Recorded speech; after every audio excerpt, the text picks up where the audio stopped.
Republicans are fascinating creatures, man. They've been clamoring for a scandal since Barack Obama got into power in 2008. So first they go after the Benghazi situation, which I legitimately think, even though some people on the left disagree with me, I actually think it's a semi-scandal, but they way overplayed their hand. So now the American people, when you look at the polling, they're like, Benghazi? What, is that some sort of chicken dish or steak dish or something? I don't know what that means. So then they tried the IRS scandal, and everybody's convinced this is an actual scandal, but as I explained yesterday, it's really not. All the IRS was doing was cracking down on 501c4 groups, which there was a track record of people taking advantage of that. And at the time, since it was 2010 and the Tea Party was exploding onto the scene, there weren't any Democratic groups or left-wing groups that were being created. It was just right-wing groups. So it's not some political witch hunt like everybody in the world makes you want to believe. But then you get to the real scandal, which is what's going on with the Associated Press. The second the Republicans get a real scandal to finally sink their teeth into, what do? Swing and a miss. Swing and a miss like 18 times.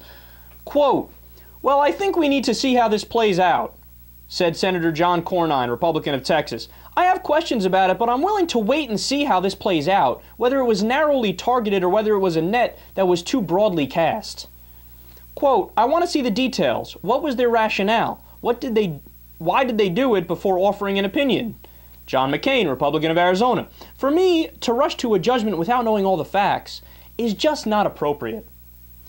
I even heard Bill O'Reilly say this. "Well, we don't have all the facts yet, so we can't comment on it." Okay, this is the one legitimate scandal, and now all of a sudden you don't want to talk about it?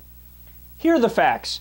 The government literally cracked down on the Constitution in terms of freedom of speech and freedom of the press. They spied on the Associated Press for months. They tell them not to run a certain story. They read all of their internal emails and listen to phone calls from over 20 reporters.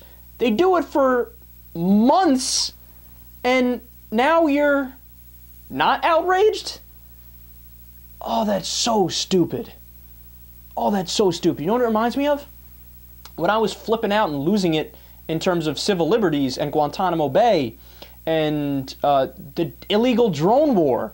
It's not illegal what we're doing with drones. You can't just willy-nilly fly into Yemen and Pakistan and drop drones on innocent civilians.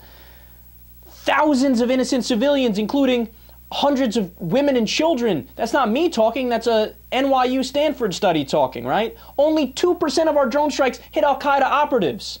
We are as reckless could be, not to mention you need a declaration of war from Congress to do the things that they're doing, but they're doing extrajudicial killings.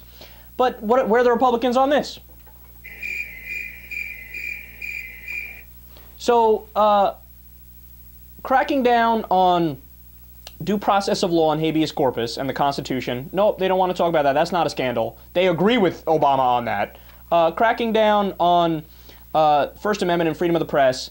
Nope, they don't want to talk about that. You can crack down on freedom of the press all day long. The only time they get angry is when there's not really scandals.